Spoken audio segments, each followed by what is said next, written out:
Welcome, I'm Caroline Sullivan here with Lenard Diggins, member of the Riders Oversight Committee and co-chair of the Capital Investment and Finance Committee. What is the role of the Rider Oversight Committee? Well, the Rider Oversight Committee is composed of public members. We are a 15-member committee, and even though we aren't elected by the public, we try to be a good sample of the public that uses the T.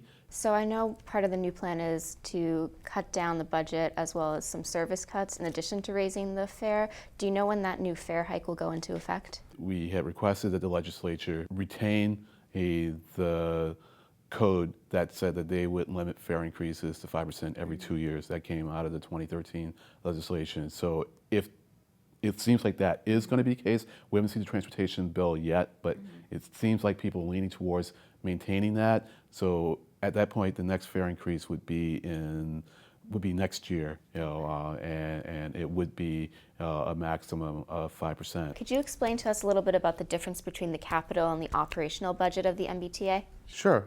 So the capital budget is what the T has to spend on big projects, like more commuter rail locomotives or more commuter rail coaches, or building, the extension to the Green Line. The operational budget is what it takes, to pay the people who drive the buses, who the administrators at the MBTA, and so one of the issues that we've heard about from the Governor's Special Panel report is that the capital wasn't being spent efficiently, and yes, the team may have had $1 billion to spend in a given year and maybe spent anywhere from 500, 600 million, but a lot of times that's because there are legitimate issues that stop them from spending the money as quickly as they would like to. For instance, we generally prioritize having businesses that are run by women and minorities get a piece of the pie on a project. It takes a while to vet out those groups, and there are other issues. And one of the big components too is that a lot of times the people who are managing the capital projects come from the operations side on the MBTA, and so if you don't have enough resources on the operations side to spend your capital budget, then that money will not be spent as quickly as you'd like it to be spent. So we have to be careful of saying, well, the T has all this money because it's not being spent on the capital side, so we don't have to worry about giving them money on the operations side. If the operations side is hurting, the day-to-day operations are going to suffer. And so you won't have enough drivers on the buses. You won't have enough managers, to help supervise them. And that's where a lot of the problems with the T reside, is on the operations side. What would you say the biggest challenges facing the infrastructure system are right now? Well, we just have to spend more money on our infrastructure. And I know, taxes, is a dirty word, but in the end, we're going to pay one way or another.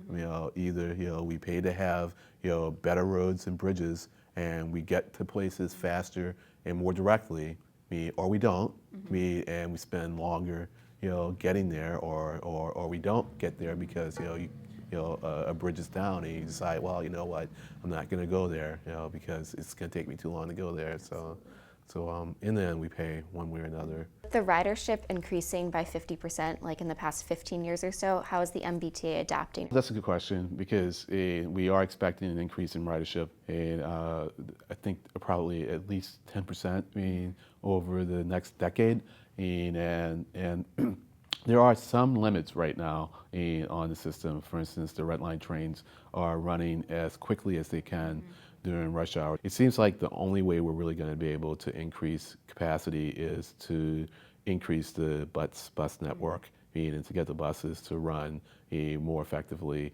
We'll have to figure out some way to get the cars off the roads, at least during rush hour, so that the buses can run more effectively. But these are things that people are looking at, and those are all things that will be considered in the capital investment plan. Right this year we have one-year capital investment plan, and that was done intentionally because the special panel report to the governor indicated that the T wasn't spending its capital budget efficiently, and so rather than put out a 5-year plan and have problems with that being spent efficiently, they put out a 1-year plan, and now they're going to develop another 5-year plan later on this year. So they will be looking at things like that and to determine how we can increase the capacity of the system in the next decade. Awesome. Any specific changes we can expect to see in 2015? Reallocated resources, to help us prepare for the winter better. And so I would say, if we got 3 to 4 feet of snow, in 3 weeks, we will probably handle that better, than we did last year. If we get another 7 to 8 feet of snow in 3 weeks, I don't know.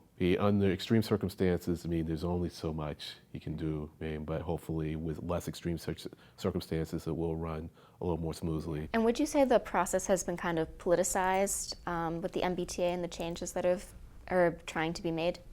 Well, let me make it clear that I think everyone, really wants to make the system better, and there can often be, respectful differences in points of view of how that should be done.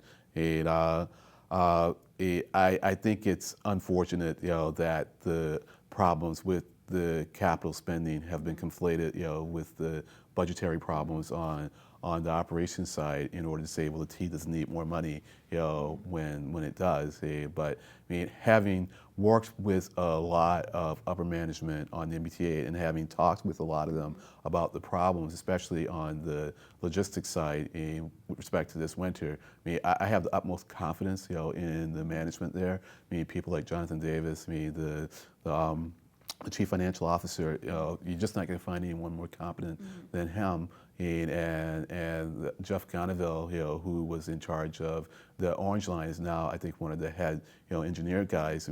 He brought in a lot of his staff to explain to us, in as much detail as we wanted, the problems that they were having, with the Orange and the Red Line trains. And it made perfect sense why, things weren't able to work as they did under those extreme circumstances. And so it does bother me to hear people say, that the management at the T, isn't good. And when I know that people there are good, that doesn't say everyone there is good. There are always going to be some people, who could be better, and maybe some that are bad. But it seems like the whole management there is being painted with a broad brush, and made to seem incompetent when that is far from the case. Because if they were, you would be having a lot more problems than we did just during those periods of heavy snow. You guys are looking for new members on your committee? Yes, we are. So we are taking applications until September 15th, and so they can go to the Rider Oversight Committee's website. It's www.mbtaroc.com, and check for the questions there. And there's an email address you can send your answers to the questions and any other information you want. And also the MBTA is doing a survey where they are trying to determine how people use the system and what kind of improvements people like to see done to the system. And that survey, the link to that survey is also on our website. I'm not quite sure when the deadline for answering that survey is, but I would say try to answer it before the end of August. And they take people's input very seriously. All right, thank you so much for being with us today. And on behalf of Arlington Public News, I'm Caroline Sullivan. Thank you for watching.